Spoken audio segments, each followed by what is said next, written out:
Jesus, my Saviour, my Shepherd, my defender in the battle, and my healer in the aftermath. I come to you today, not with pretty words, but with a soul that's limping. I come bruised by battles I didn't see coming, torn by losses I didn't ask for, and worn from carrying burdens that felt too heavy to speak aloud. Lord, I've seen seasons where it felt like the enemy had free rein, pulling pieces of my purpose apart, planting weeds in fields I sowed with tears, snatching promises I was holding with trembling hands. I've looked around at broken timelines, shattered dreams, and empty spaces where laughter used to live, and I've cried the kind of tears only you could understand. Jesus, you said the thief comes only to steal, kill, and destroy, but you came that I may have life and have it abundantly. So I'm holding you to that, because I need it. Not just survival, not just numb breathing. I need abundant life. I need divine restoration.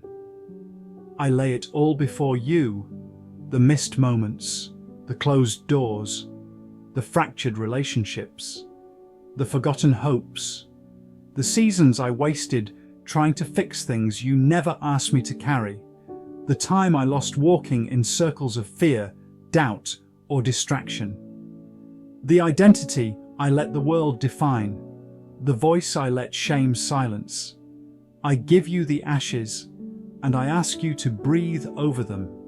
Breathe resurrection over what I buried. Breathe healing over what still hurts. Breathe truth over the lies that loop in my head. Because I've been hearing whispers that say, it's too late. You'll never be whole again. You're too far gone, too messed up, too broken. But you, Jesus, you are the rebuilder of ruins, the restorer of streets with dwellings, the one who calls dead things back to life.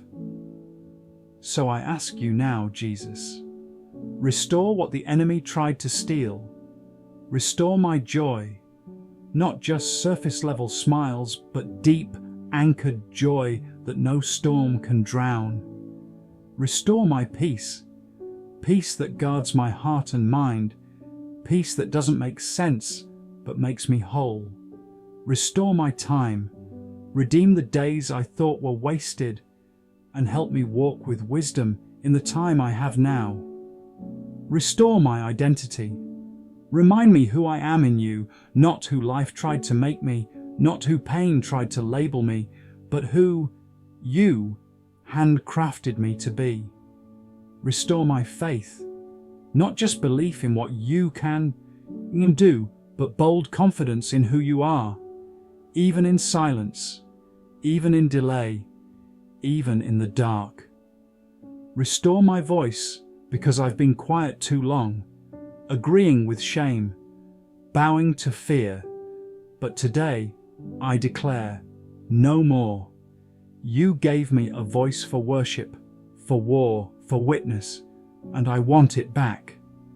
Jesus, where there's been loss, let there be renewal. Where there's been brokenness, let there be beauty. Where there's been delay, let there be divine acceleration. And where there's been despair, let there be dancing again. I don't want back just what was stolen. I want the double portion you promised in your word. You said you restore the years the locusts have eaten.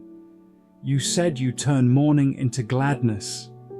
You said you make all things new. So I take you at your word, Jesus. Do it in me. I invite you into the ruins, into the places I shut off and locked away, into the memories I tried to forget, and the wounds I tried to pretend didn't hurt. Touch them, Lord. Heal them. And show me the purpose in the pain.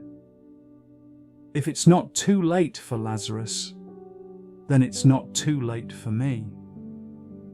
If you still roll stones away, then roll away every lie, every weight, every chain that's kept me stuck.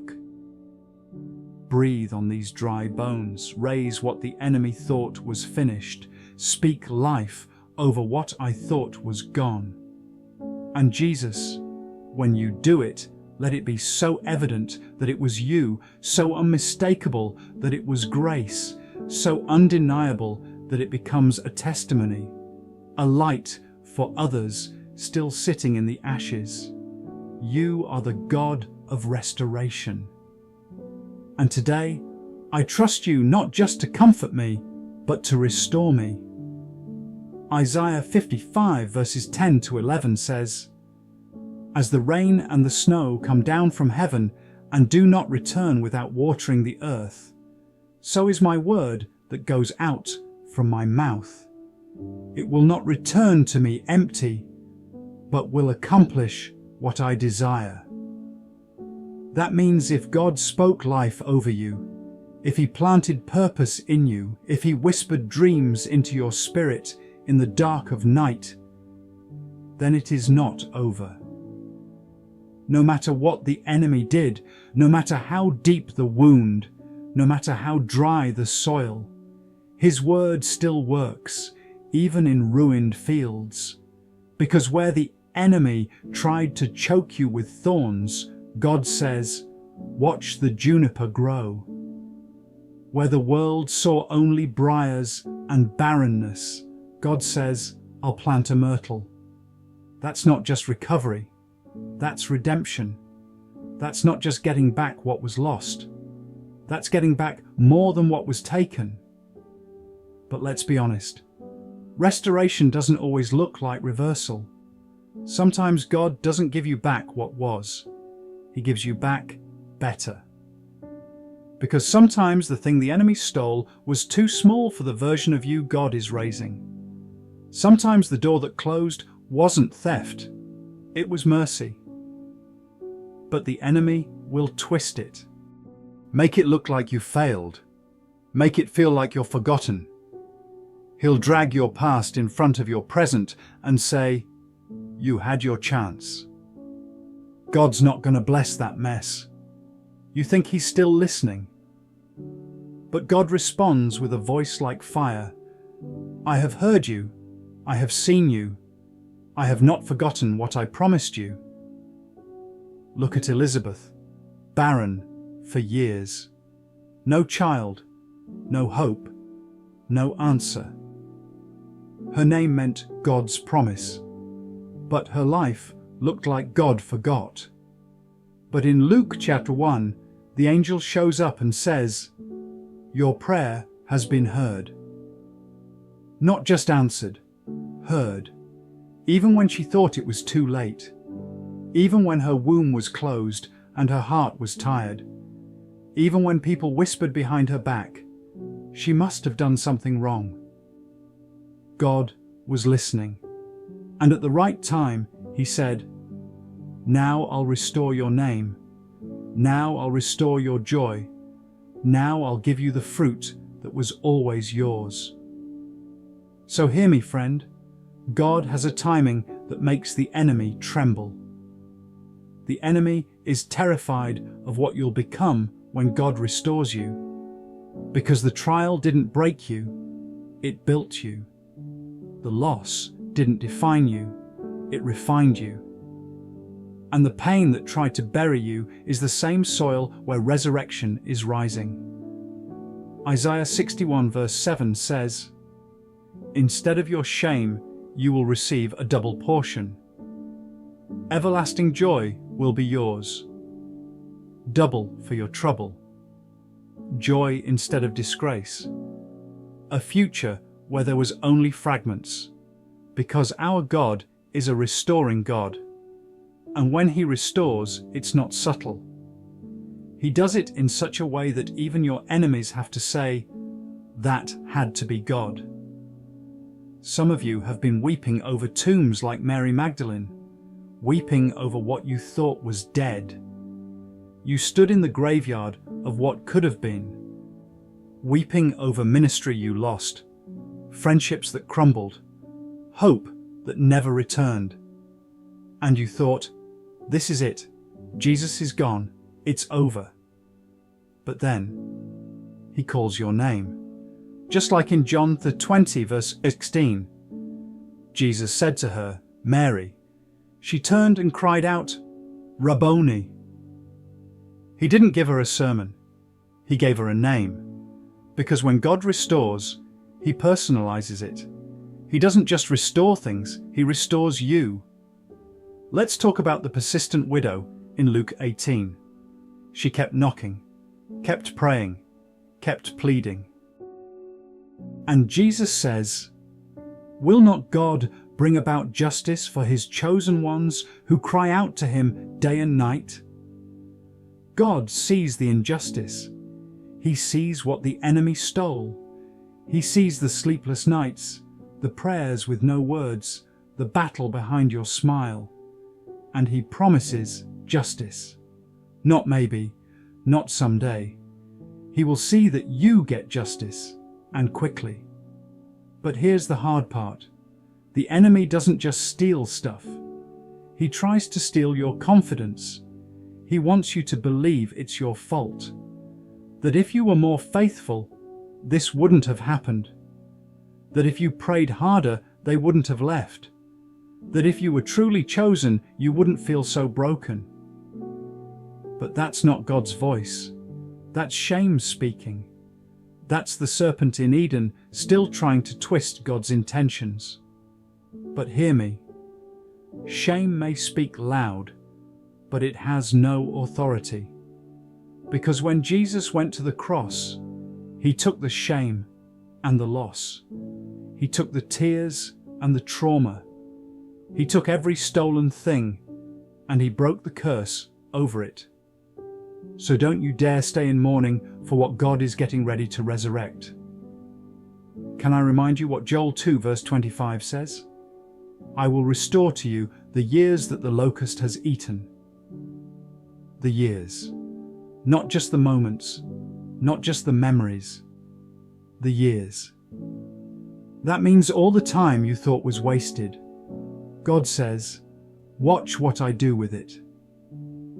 Every year you cried yourself to sleep. Every season you felt invisible. Every delay that drained your hope. God says, I restore it. It might not come how you imagined. It might not look like what was lost, but it will be good. It will be right. It will be enough. Because he is enough. Proverbs 3 verses 25 to 26 says, have no fear of sudden disaster, for the Lord will be at your side and will keep your foot from being snared. That means even when the enemy sets traps in your tomorrow, God already stepped ahead. He's not reacting to the enemy, he's rerouting you around him. Every setback was a setup. Every loss was a lesson. Every tear was watering the ground for a harvest. Let me speak to the barren place in you, the part that gave up trying, the dream you buried under disappointment, the hope you've locked behind doors because it hurts too much to believe again. God is standing at the door of that place, knocking, not with judgment, but with gentle mercy. He's saying, let me back into that room. Let me breathe again on the dreams you thought were dead. Let me restore what the enemy tried to steal. Like Jeremiah, you might say, I'm too young. I'm too old. I missed my moment. I'm too broken. I don't speak well. I don't fit the mold. God, you must have chosen the wrong one. But God replies like he did to Jeremiah, do not say that, for you must go where I send you. You must speak what I command. Do not be afraid, for I am with you, and I will protect you. If he doesn't disqualify you, don't disqualify yourself. Because he is not just the God who saves, he is the God who restores. And what the enemy meant for evil, God turns for good. Ask Joseph. Ask Job. Ask Jesus. It may look like the end, but in God's hands, the end is just the beginning. So today, declare this with your spirit. God, restore what the enemy tried to steal. Restore my hope. Restore my joy. Restore the years I lost to fear, to shame, to lies. Restore the identity I buried trying to please people who never saw me. Restore the boldness I once had before life tried to beat it out of me. Restore the faith I let go of when I thought you forgot me.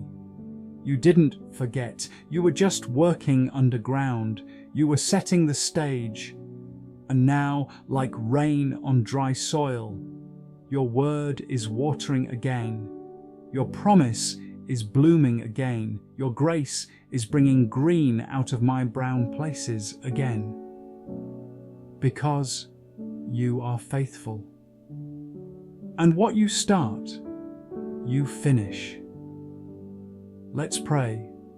Dear Heavenly Father, we bring you every broken piece, every place where the enemy tried to steal what you gave. We thought it was over, but you say it's not finished. We thought it was too late, but you say you restore even the years.